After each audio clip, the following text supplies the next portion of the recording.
Mesdames et messieurs, bonjour et bienvenue à vous pour cette nouvelle édition. Voici les titres qui vous seront développés.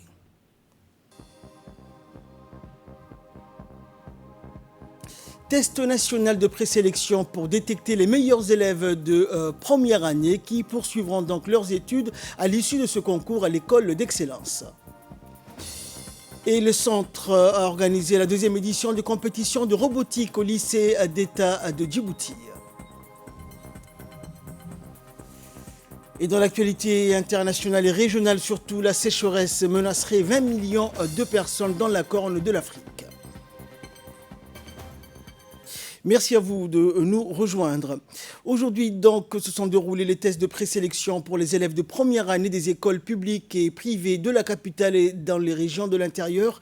Les élèves, donc, qui seront reçus à l'issue de ce concours poursuivront leur scolarité à l'école d'excellence. Les directeurs des écoles et les enseignants ont répondu présents et ont fait en sorte que les élèves viennent à l'heure pour passer ces tests dans des conditions optimales. Les élèves de la capitale ont composé donc à l'école d'excellence de 8h30 à 12h30. Et les élèves des régions composeront donc sur place dans les chefs-lieux des régions. De chaque classe de première année sont sélectionnés donc 5 meilleurs élèves et au total 1200 élèves participent donc à cette présélection. Les épreuves portent sur le français, les mathématiques et le raisonnement logique. Chaque épreuve dure en moyenne 30 minutes. Rappelons que c'est depuis 2018 que ces tests sont organisés pour détecter les meilleurs élèves de première année et après ce test de présélection, il y aura des tests d'admission qui se tiendront à l'école d'excellence le 12 mai prochain. Ce sont les élèves admis au test de présélection qui seront autorisés à passer le test d'admission et les élèves admis aux tests finaux vont intégrer en septembre de cette année la classe de deuxième année à l'école d'excellence, précisant que ces élèves sont considérés comme des élèves à haut potentiel intellectuel.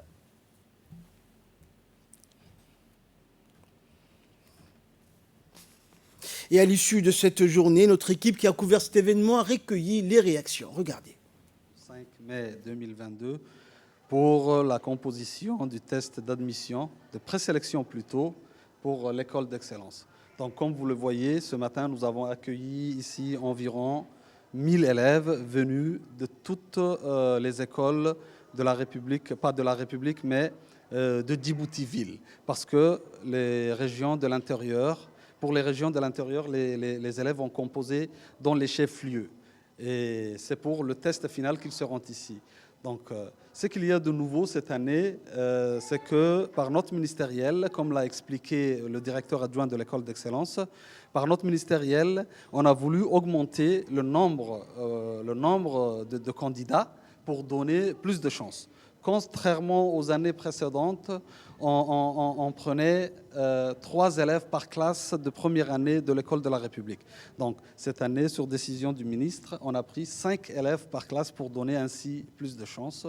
Et les compositions seront corrigées ici, à partir d'aujourd'hui même, et les résultats seront affichés ici même. Le prochain tour sera pour le jeudi 12 mai, à savoir le jeudi prochain.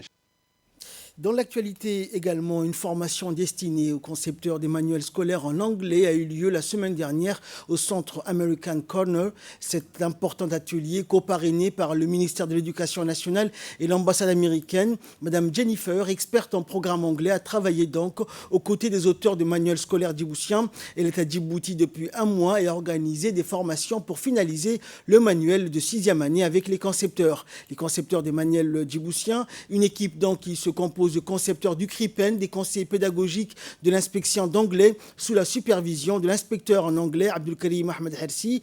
L'experte donc américaine a également partagé avec les enseignants certaines des ressources en ligne pour l'enseignement de la langue anglaise. Pour rappel, l'enseignement de la langue anglaise se généralise dans toutes les classes de 3e année de la base. L'année d'expérimentation dans les écoles pilotes a été fructueuse. Enfin, il est important de savoir que la formation continue des enseignants est une priorité prépondérante du ministère de l'Éducation nationale et de la formation continue.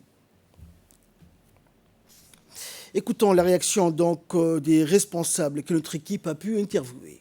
Je suis actuellement conseiller pédagogique et je suis en même temps membre des concepteurs de nouveaux manuels de niveau 6e.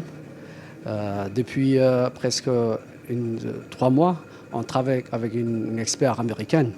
Et avant qu'on débute, on nous a un peu formé comment développer un nouveau programme en s'appuyant sur deux manuels qui sont très connus à travers le monde. L'expert qui travaille avec nous a déjà développé les manuels de 4e année, 5e année. C'est pour cela qu'on l'a donné encore et lance ses projets de conception de 6e année. Et très prochainement, l'année prochaine, les élèves vont avoir leur manuel et ils vont travailler avec cette manuel. Parce qu'avant, l'anglais, ça commençait au niveau du collège, première année, mais cette année, on a allé plus bas. On a commencé en 3e année, c'est pour cela que le ministère, que l'inspection, le programme a complètement changé et on doit lier, connecter le programme de 5e année au 6e. C'était dans les titres de cette édition. Le lycée de Djibouti a abrité la 2e édition du concours Djibouti Robotique, compétition organisée par le Centre de leadership et de l'entrepreneuriat, le Centre Clé, compétition nationale de robotique organisée au lycée de Djibouti par la direction générale du Centre Clé. Celle-ci est dédiée aux élèves et étudiants ayant leur demeure habituelle à Djibouti dans le but de les inspirer tout en promouvant donc l'éducation pour les STIM, les sciences, technologies, ingénierie et mathématiques. La cérémonie d'ouverture de cette 2e édition du concours Djibouti Robotique compétition a été présidée par la directrice générale du Centre de leadership et de l'entrepreneuriat, Mme Oubaha Ahmed Malo, le directeur adjoint Abdelkarim Mohamed Hassan, le directeur des opérations Shahem et les directeurs des collèges et des proviseurs de lycées ainsi que des enseignants des différents collèges et lycées. Cette compétition est composée de différentes parties, à savoir les techs qui sont les collégiens suivis des starts qui sont les lycéens et enfin les makers qui sont les universitaires qui, eux, vont exposer au cours de cette compétition leurs projets qui seront validés par un grand jury. Par ailleurs, la compétition nationale de robotique est une compétition dédiée aux élèves et étudiants qui sont à Djibouti dans le but de les inspirer tout en promouvant l'éducation dans le système de technologie moderne.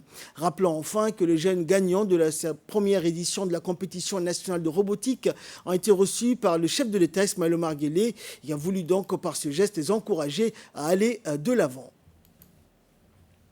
Écoutons donc à l'issue de cette journée donc la réaction de la directrice du Centre Clé.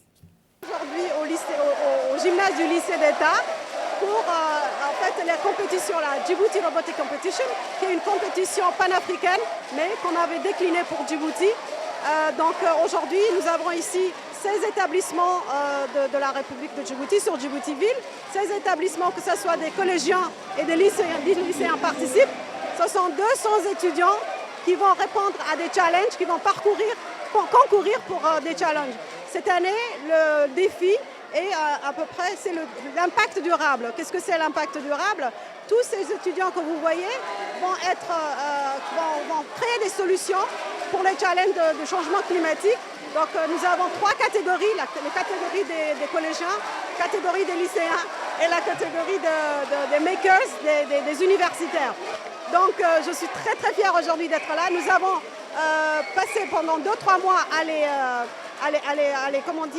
former dans le coding et la manipulation des robots. Et honnêtement, nous avons découvert des talents, que ce soit au fin fond de Balbala, que ce soit sur Djibouti-Ville. Et vraiment, nous sommes fiers de les faire sortir, de faire connaître les talents djiboutiens dans ce domaine qui est la robotique. Donc voilà, c'est une compétition qui va se passer sur 2 jours. Donc il y aura des qualificatifs, des sessions de qualification, mais également des finales. Inch'Allah, demain ce sera la finale. Aujourd'hui on est vendredi. Vous voyez derrière moi comment ils sont assez chauffés. Donc ça fait plaisir et ça fait chaud au cœur. C'est également pour sensibiliser ces jeunes-là aux nouvelles technologies, également les sensibiliser à les préparer pour les métiers du futur, Inch'Allah. Donc voilà, je dis bravo à tous ceux qui participent et bon vent aux gagnants en fait. Et pour clore l'actualité nationale, direction la Ville Blanche, où l'association des femmes engagées pour la protection de l'environnement, connue sous l'acronyme AFEPE, a organisé une journée donc de nettoyage et actions communautaires dans la Ville Blanche. Des actions de protection de l'environnement, notamment des ramassages des ordures, assurant au passage la propreté de la Ville Blanche, également dans les différents quartiers de la ville de Tadjoura. Le préfet de Tadjoura, Hassan Sandabale Ahmed donc, a félicité l'association des femmes pour la protection de l'environnement de Tadjoura pour leur engagement et les a encouragés donc à poursuivre sur cette belle initiative. Et de là, nous passons à l'actualité internationale. Nous vous le disions en titre de cette édition. Dans la Corne de l'Afrique, la sécheresse menacerait 20 millions de personnes. Au sud de l'Éthiopie, au nord du Kenya, en passant par la Somalie, la Corne de l'Afrique fait face à une sécheresse qui alarme les organisations humanitaires avec près de 20 millions de personnes menacées par la faim. Dans ces régions où la population vit majoritairement d'élevage et d'agriculture, les 3 dernières saisons des pluies depuis fin 2020 ont été marquées par de faibles précipitations venant s'ajouter à une invasion de criquets qui a ravagé les cultures entre 2019 et 2021. Un mois après le début théorique de la saison des pluies, le nombre de personnes qui ont faim en raison de la sécheresse pourrait monter en flèche, passant de l'estimation actuelle de 14 millions à 20 millions en 2022, déclaré en avril le Programme alimentaire mondial. Près de 40% de la population de la Somalie, soit 6 millions de personnes, font face à des niveaux extrêmes d'insécurité alimentaire et certaines zones connaissent probablement déjà la famine, selon l'Agence de coordination humanitaire de l'ONU. En Éthiopie, 6,5 millions de personnes font face à une insécurité alimentaire sévère, de même que 3,5 millions de personnes au Kenya, selon l'agence. Et en République démocratique du Congo, humains et hippopotames, une cohabitation conflictuelle sur les rives de la rivière Ruzizi qui sépare la RDC du Burundi. La cohabitation entre hippopotames et villageois est conflictuelle depuis 2019. Au moins 7 personnes ont été tuées, 6 blessées par les hippopotames, sans compter les hectares de champs saccagés. En principe, l'occupation des sols est interdite sur une bande de 100 mètres le long des rives, mais cette disposition est rarement respectée. Avec les déplacements liés au conflit interne, certains habitats des hippopotames sont désormais occupés et dégradés, générant un conflit homme-animal de plus en plus grandissant. Les militants écologistes ont multiplié les appels à la mise en place de mécanismes de protection des hippopotames, tandis que les habitants demandent au gouvernement de réparer les dégâts causés par les mammifères semi-aquatiques. Nouvelle évacuation de civils depuis Mariupol. Difficile de comprendre avec précision quelle est la situation sur le site industriel d'Azovstal à Mariupol où des soldats et des civils ukrainiens sont retranchés depuis plusieurs mois. Kiev donc prétend que la Russie continue à pillonner le site malgré la trêve de 3 jours annoncée par le ministère russe de la Défense. Le Kremlin affirme de son côté que les couloirs humanitaires fonctionnent et que le cessez-le-feu est respecté des deux côtés. Vladimir Poutine appelle les combattants ukrainiens qui défendent l'usine à se rendre, mais Denis Shimal, le Premier ministre ukrainien, refuse cette hypothèse et malgré le flou autour de la situation à Azovstal, les évacuations de civils ont permis de mettre à l'abri environ 500 personnes ces derniers jours et aujourd'hui, une nouvelle opération est en cours coordonnée par les Nations Unies. La chef des opérations du Bureau des Affaires humanitaires de l'ONU, Ghada El Tahir, est sur place avec un convoi de 11 bus pour mettre à l'abri des femmes, des enfants et des personnes âgées. L'agence est dépendante de l'application du cessez-le-feu pour pouvoir mener ces opérations.